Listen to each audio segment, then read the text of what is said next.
I went into this movie expecting the same old white savior movie tropes that we always get, but I ended up walking away with something different.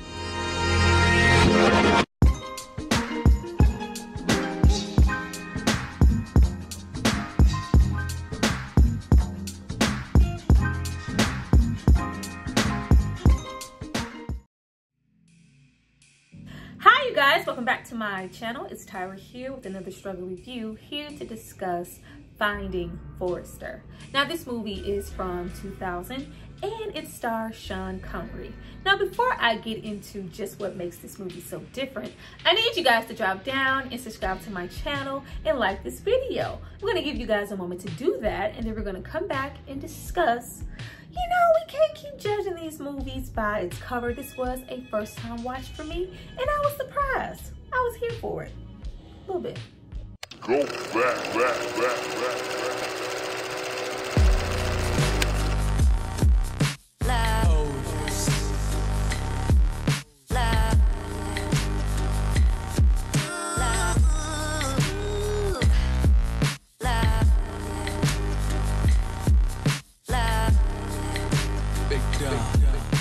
Now that you guys have hopefully subscribed to see more of me, let's get into this movie. But before we jump into the video, I have to give a shout out to the person who paid for and requested this movie. So if you happen to fall in love and get your life with Jamal and William Forrester, it's not because of me, it's because of this person right here. Thank you so much for supporting me and paying for this content.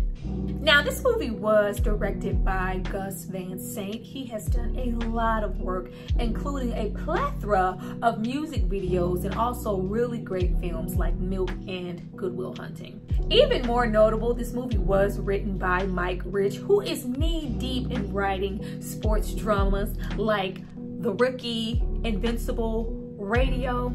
This could have easily been a Hardball. Many of these films have a white savior complex, the trope that displays that Black people are incapable of saving themselves and desperately needs a white person's assistance to enhance, to protect, to encourage the character to reach our plot's motivation. Whether that's sports, education, occupation, musicality, just overall brilliance that a Black person possesses, but would have never known if it wasn't for that white person uplifting them, being so optimistic, you know, full of glory, with their help, support on the blind side, with a radio, all while following a green book. What?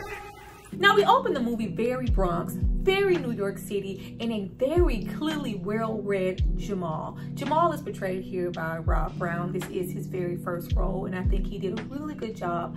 I wish he had gone on to do more, but personally, I only remember him from Coach Carter.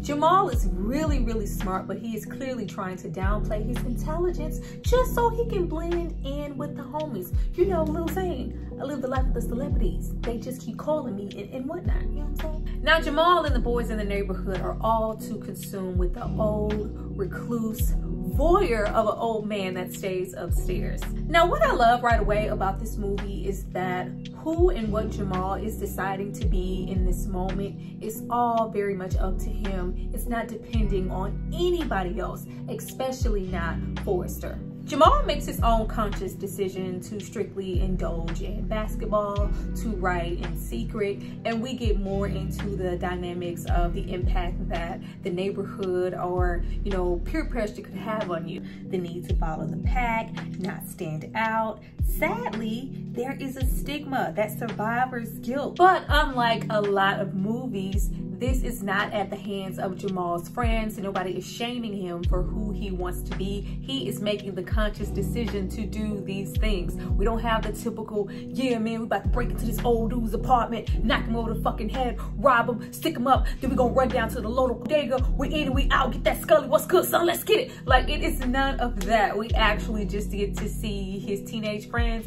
be his hood-ass teenage friends. They're not trying to knock anybody over the head, create some fucking mischief in the neighborhood. They're just really curious about this old guy who lives in the apartment and dare Jamal to go inside. Typical everyday mischief, like they were still allowed to just be black, supportive young man here. Nobody was bringing him down. And it held a mirror up to a lot of things, because a lot of the time, we are our own worst enemy. Jamal in this film at first was his own self-destruction, and not the typical shit that we normally see. Yo kid, who the fuck you think he is? You trying to make it out the hood, son? You trying to read? This nigga think he's smart? This nigga read books, yo? Like, we didn't get into that. His friends were just his friends. We even get some variation here with Busta Rhymes as that older brother. He's kind of a cautionary tale, but he is a normal one. You know, give us some variety. Everybody didn't, you know, get stuck up. Everybody didn't get hooked on it. He simply got a scholarship, went to college, and just didn't follow through, and he dropped out, and now he works a regular job. That shit happens all the time. Give us the real. Busta was here, you know, being fucking Busta.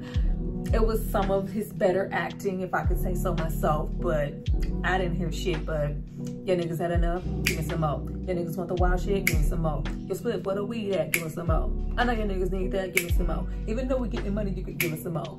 Causing a bit. Once we have Jamal's brilliance really recognized, and he's pushed to go to a private school, and he's pushed to really admit that he does have a desire to do more, and that he is a really great, capable, fascinating writer. And we have him break into Sean Connery, aka Mr. 007 himself's apartment. The movie really starts to pick up, and you also get to see why this is maybe a bit different from your typical white savior stories.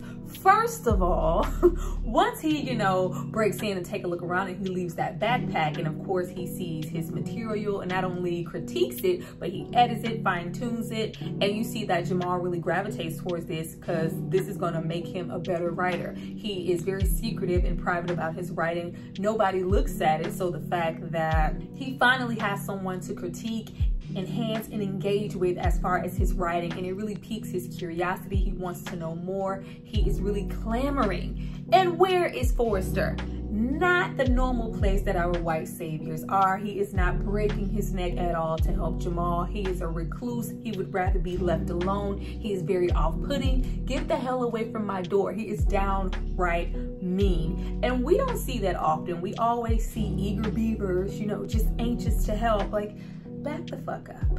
And we weren't so focused on a basketball scholarship. His academic abilities and his ability to write and what he could bring to that private school, that was the main focus, and why this school was trying to give him money and push him further. It was so nice to see a film not dedicated to a basketball star and his wicked jump shot. I also like the variety that we get with Sean Connery's character. He is very flawed. He is quiet, mysterious, really creepy sometimes, and they don't make him that one-dimensional white savior character. In fact, a lot of the movie is dedicated to us wanting to know more about him and that mystery of why he is a recluse. We know that there's a lot bubbling under the surface, and we get to pull back those defensive layers one by one as we gradually get to know him along with Jamal and see them really form some bond and really get to know each other. And it's just not Jamal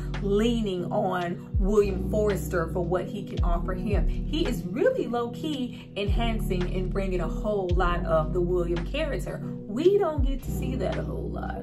Now, of course, everything here is not absolutely perfect. We do have some quite underdeveloped ass characters here. I really felt like the movie could have fleshed out his mother, even, you know, Busta Rhymes. He could have fleshed him out a little bit more. I swear to God, I thought Jamal moved in with Forrester because that's all we ever saw. But that's, you know, a little nitpicking. And we also have this storyline with him pretty much being in competition with maybe the only other black student at the private school who's also there playing basketball. He's a senior. He sees him, you know, as a rival, and, you know, we're not the same. I'm better than you. We have this whole combative one-on-one ass type shit going on.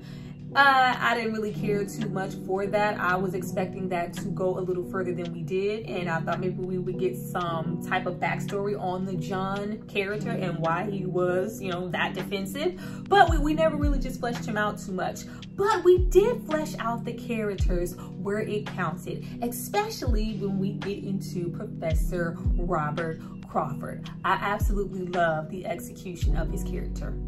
When we get into Forrester's book and, you know, the pedestal that is held on, all of this good symbolism and metaphors, and we try to get into what the book really means in parallels with his actual life, and we have the book really leading Jamal to know more about Forrester and want to know more in general. The writing process, the first draft, the need to just write, he takes the craft so seriously, and he is so helpful to Jamal as long as whatever they write stays inside of that apartment, which is fine at first, but his writing has enhanced so much and improved so much that his Professor Crawford just feels like it can't be him. There must be some plagiarism, some help. Somebody has to be doing this for him.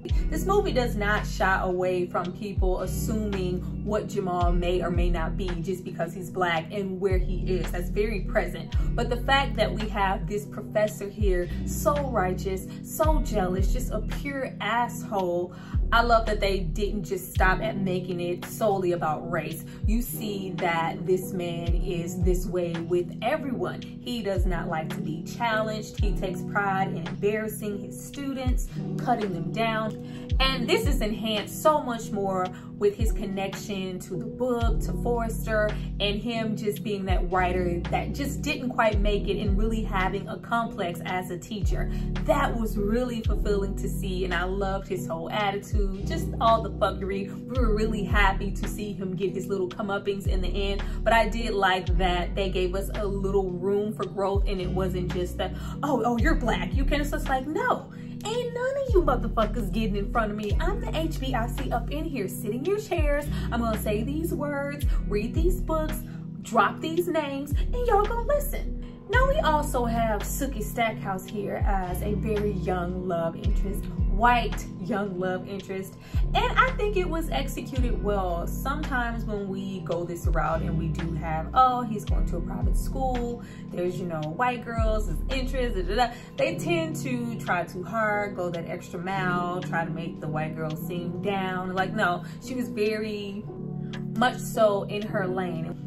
And Jamal really growing to want and expect more from William Forrester. You're not only gonna allow me to keep going so far. If you're gonna be here and be in my life, I really need you to be here. I love that he made him go beyond his points and really grew the relationship, setting a standard for what he wants and requires from Forrester to be there in his life. It's not just enough for you to be here and help me along. If we're gonna be here, like, you know, we family, you know what I'm saying? Don't be here just to be here. Open up your eyes and look the hell around, like he was giving that Save the Last Dance ass tea. Open up your eyes, Sarah. Look the hell around. We really have a great depiction of them uplifting and changing for each other. You have Jamal, even while facing all of this haterade, these, you know, plagiarism, all this anti-ass behavior from the professor, he still keeps his promise. He still doesn't tell anybody about who William Forrester really is and how his writing has become so good. And you even begin to see Forrester go out on a limb for him. And you see that anxiety hit him so heavily as to why he hasn't left that apartment when they go to a basketball game, and he completely overwhelmed by the crowd at the basketball game, and Jamal is there for him. Like, oh, that was so awesome to see. And I even love the way that Jamal, even though Jamal is clearly prowling and really investigating into Forrester's things when he isn't looking because he wants to know more, he's not, you know, super overbearing with it. He is watching and slowly letting things unfold as to see, you know, hey, I really do care about this man, but I do want to know more, and I want to, you know, help him not be such a recluse. Let me maybe go to this Yankee Stadium. Maybe this has a purpose. Maybe this means something, and all these pictures approaches, and then we finally get backstory as to why Forrester just fell off the grid and decided to stay in that apartment. And we, you know, listen to what that apartment really means to him, his family, why he felt like the writing began to trump everything, his brother coming home from the war, and why he's just decided that, you know what, I don't want to be a writer. If writing means, you know, losing my family, you know, this holding more importance as far as what I feel like should really mean something to me, then I don't want to do it and I don't want to share it anymore. So when we have Jamal's scholarship really at risk and that plagiarism because of, you know, that quote from the article really comes into play, and we have to have Forrester really step up for him, it means so much more because we have been really invested into his character, into the film, so we know what it means not only for him to leave the apartment, but for him to put himself out there and go, yes, I'm still alive, I'm still here, I wrote these things, and I have been helping and investing time into Jamal, who is really standing firm in his decisions to stick by. Yes, I wrote that shit and I'm not gonna apologize for it. I love at that moment we have that professor just try, you know, hey, let's just throw him on over there to the basketball team. He doesn't even have to be in my class. He is trying so hard to get rid of him because he feels like Jamal showboated. You're trying to upstage me in my own classroom when Jamal is just low-key fucking brilliant, and you need to accept that. But when we have Jamal just really make a choice to go, hey, y'all not gonna use me, this whole run nigga run ass mentality. I am not gonna be that dude that y'all are leaning on, that one black student on the team to win all the championships. I'm not gonna be that. I came here to write, and goddamn it, I'm gonna write. I really love that in the end, that even though we are really focusing on Forrester coming to save the day, he does acknowledge that, you know, yes, I have been helping Jamal. This is why his writing is so great. We're good friends. He kept his promise, and now I'm here to keep mine. He still makes it a point to make it about Jamal. He's reading his paper that everybody is just, oh, this is just so amazing. All of this praise. Yes, come, serve. It's like, yeah, I didn't write that shit. Jamal wrote that. And it's just, oh, all is forgotten. Let's put this paper here. You're welcome at this school anytime. He still really made it about Jamal, and in the end, it's more of a feeling of them saving themselves and not just him having that savior complex with Jamal. Especially when we learn in the end that he actually had cancer this entire time via Matt Damon, who just decides to, you know, pop up for a 2-second cameo as a lawyer. But we see that Jamal has, you know, done very well in school. He's, you know, kept up that relationship, and it really hits him hard that he has passed away from cancer. But we still make it a point to make it about Jamal. Not only does he, you know, relinquish that apartment, leave that all that literature, all that good writing to him that he has there, but he also leaves him responsible to have that second novel and write the forward for it, and not taking full credit for all things that this person may happen to become, and not taking full credit for all things that this person might become. Yeah, give us some more of that. Well, you guys, that was my review for Finding Forrester. I hope you enjoyed it. Please drop down and tell me what you thought about it, and what did you think about this film? Did I miss it? I know there were some, I am not by far saying that this movie was perfect and it didn't have its savior-esque moments, but I felt like it was light years away from the typical shit that we normally see. I look forward to hearing and reading your thoughts. I see you guys for my next video. Bye.